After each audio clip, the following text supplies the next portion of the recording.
क्या करें, कैसे करें। धीरे धीरे हरपाल जी इस स्थिति में आ गए कि अब संपन्न लोगों के यहां उन लोगों को ढूंढते जो ना कभी संत सेवा करते ना वैष्णव सेवा करते, और उन लोगों के यहां जाकर के थोड़ा बहुत धन चुरा लेते, स्वर्ण चुरा लेते। करना कुछ नहीं, अपना घर नहीं बनाते थे, बसाते थे, संत सेवा करते। ठाकुर जी रीझ गए हरपाल से। ठाकुर जी बोले, देखो ये सब चोरी कर करके और मेरे संतों को पवारा है। ठाकुर जी बोले, इस पर अनुग्रह करने जाना है। भगवान तैयार होने के लिए गए और बढ़िया महाराज नकली सी मूछ लगा करके, ऊपर सिर पर पाग पहन करके और थोड़ा पेट सा बाहर निकाल के, गले में खूब सारी जंजीर डाल के, सोने की जूतियां डाल करके, कौंधनी सोने की पहन करके, और एक बैंत समझते वृद्ध लोग लेकर के चलते, बैंत सोने का मड़ा हुआ बैंत लेकर के ठाकुर जी तैयार हो गए, एक सेठ जी बन गए। लक्ष्मी भैया ने पूछा, भगवान बड़ा सुंदर स्वरूप धारण किया, कहां जा रहे हो?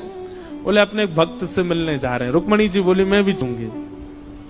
भगवान बोले, तुम मत चलो, तुम उसको पहचान नहीं पाओगे, तुमसे अपराध बनी जाएगा। बोले, नहीं नहीं, भक्त दर्शन करने मैं तो जाऊंगी। भगवान बोले, जल्दी तैयार हो जाओ। रुक्मणी जी एक सेठानी बन गई, ठाकुर जी सेठ जी बन गए,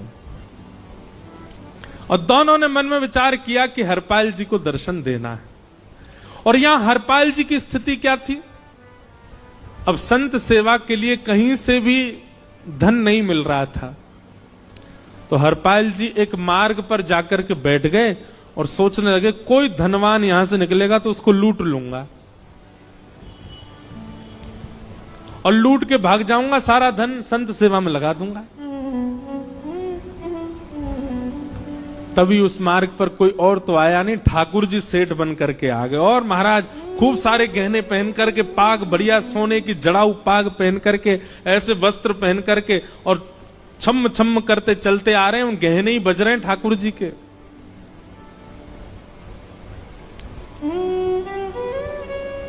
हरपाल जी ने जैसे ही नेत्र खोल करके देखा, ठाकुर जी के रूप यौवन और सबरी उनके श्रृंगार को देख करके हरपाल जी बोले, ये तो 1 साल के भंडारे की व्यवस्था आ रही है सामने से। इतने में ही सेठानी जी रुक्मणी जी भी आई, उनको ओ हो